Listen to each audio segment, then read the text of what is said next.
All right, in this example, we're going to turn a frequency distribution into a relative frequency distribution, which is one in which the frequencies of each class are replaced by percentages of data in that class. We have data about the tar in non-filtered cigarettes and then the tar in filtered cigarettes. For instance, there are no non-filtered cigarettes that have a tar content between 15 and 18 milligrams.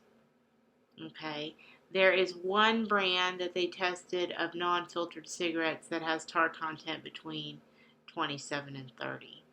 And for the filtered cigarettes, there are 3 brands that have tar content between 3 and 6. So there are 2 different frequency distributions that are going on, and we're going to compare them, and then the question is, do the filters appear to be effective at reducing the intake of tar? All right, so this is the frequency distribution that was downloaded from MyMathLab, and I'm going to insert a column by clicking here, right-clicking, and going to insert. Actually, I'm going to click here and insert a column, and I'm going to call it relative frequency, which will be my percentages. And another one here. Okay? So we're going to create some relative frequencies. Well, if we need percentages, then what we need is the total of the non-filtered cigarettes and the total of the filtered cigarettes. So we need to find the total of our frequencies. We're going to do that with the equal sum function, add them up, and over here, equals sum, add those up.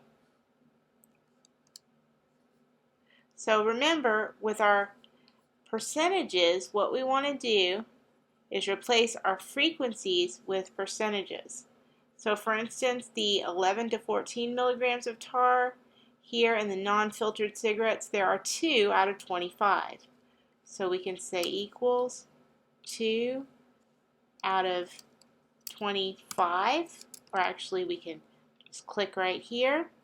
And if we want to, we can freeze that K11 in place by putting a $sign here and here, and that makes it an absolute reference. It won't, excuse me, in front of the K and in front of the 11, so that we'll always be dividing by that 25.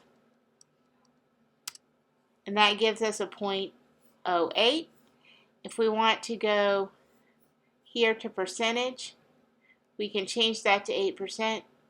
We can add a few decimal places to it, but that's 8% of the non-filtered cigarettes have tar between 11 and 14 milligrams. Let's see if we can find the percentages for the others just by pulling down.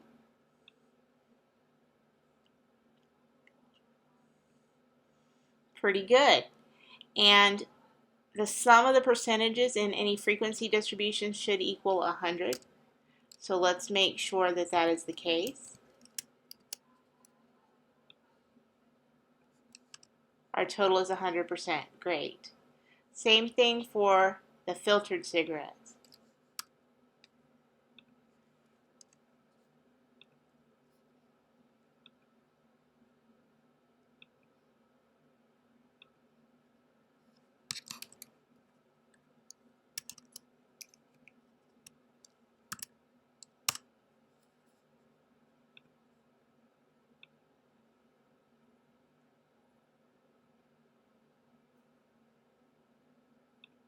It's fine. Make sure that it's 100.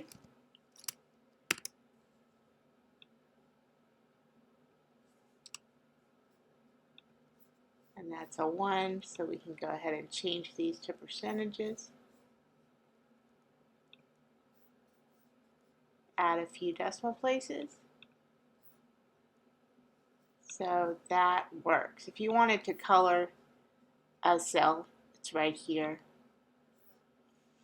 Okay, and so the question is, do the filters of cigarettes seem to reduce the tar? And let's see, as you can see in the filters, the highest level of tar is 15 to 18%, and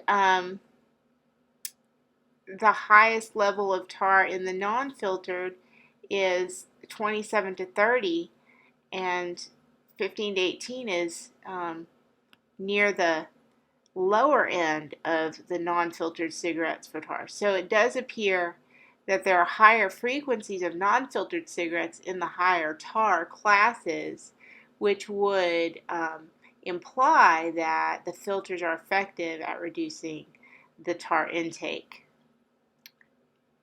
And so the idea of this type of problem is just to look at the frequency distribution given, change your frequencies to percentages by making a fraction of the frequency in the class over the sum of the frequency and changing it to a percentage. And so you have a relative frequency distribution where the sum of the relative frequencies in any distribution will sum to 100.